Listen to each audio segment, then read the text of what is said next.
Sant Ramon de Penyafort va intervenir en molts afers de la Corona d'Aragó i va ser conseller de Jaume I, com ha dit aquí perfectament el Salvador. Va participar en les Corts de Montsó com a conseller, que era el seu paper, i finalment el van obligar, ell no volia, a ser tercer general de l'Orde dels Dominics, ordre fundada per Sant Domingo de Guzmán. Tothom li donava feina. Gregori IX li va ordenar que posés ordre a totes les lleis de l'Església que estaven disperses per aquí i per allà, i Sant Ramon de Penyafort fa les decretals que l'Església Catòlica utilitzarà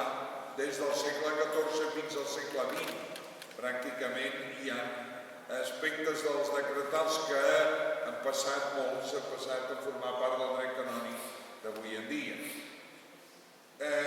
També voldria recordar aquí, com la perspectiva històrica de Sant Ramon de Penyafort, com és professor, alumne primer i després professor a la Universitat de Bolònia. A mi em sap greu que Bolònia no se'n recordin de Sant Ramon de Penyafort, malgrat que hi ha una edició de Valls i Taverner que es va fer en italià, els amics i devots de Sant Ramon de Penyafort en van fer una en italià. Ara que es parla tant del Pla Bolònia, i s'esmenta sempre la Universitat de Bolònia amb la de París, les més antigues del món, s'hauria de recordar que Ramon de Penyafort hi va ser professor una colla d'anys.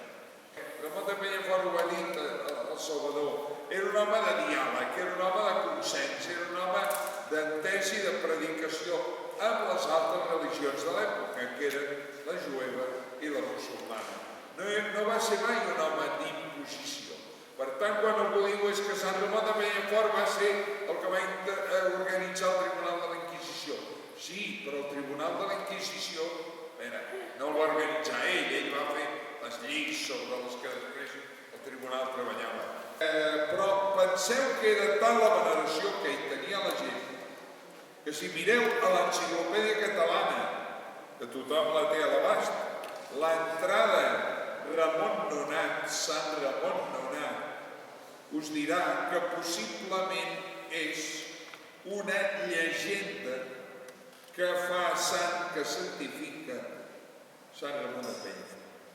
És a dir, la història d'aquell home que va néixer, que la seva mare ja havia mort i llavors se'n van donar compte que la criatura encara era viva i la van treure del ventre de sa mare, etc. Sant Ramon Nonat. Possiblement, i no ho dic jo, ho diu, sembla que ho va escriure, no recordo ara qui era, però una figura que té aquesta entrada a l'Enciclopèdia Catalana, diu, com que Sant Ramon de Penyafort no el reconeixia com a sant, la gent, la devoció popular crea la figura de Sant Ramon Nonat. Bé, en qualsevol cas, penseu que a partir del 1601, i el llibre aquest ho explica bastant, amb documentació, en part inèdita, que el Saulo Cavado va aconseguir trobar a Roma i va poder portar de Roma, com per exemple l'escut dels Penyafort, que era desconegut i que està a la portada del llibre, doncs va ser venerat i el convent de Santa Caterina a Barcelona, on estava enterrat, era un lloc on constantment hi anava la gent en peregrinació, hi anava la gent a resar perquè el tenia per sant.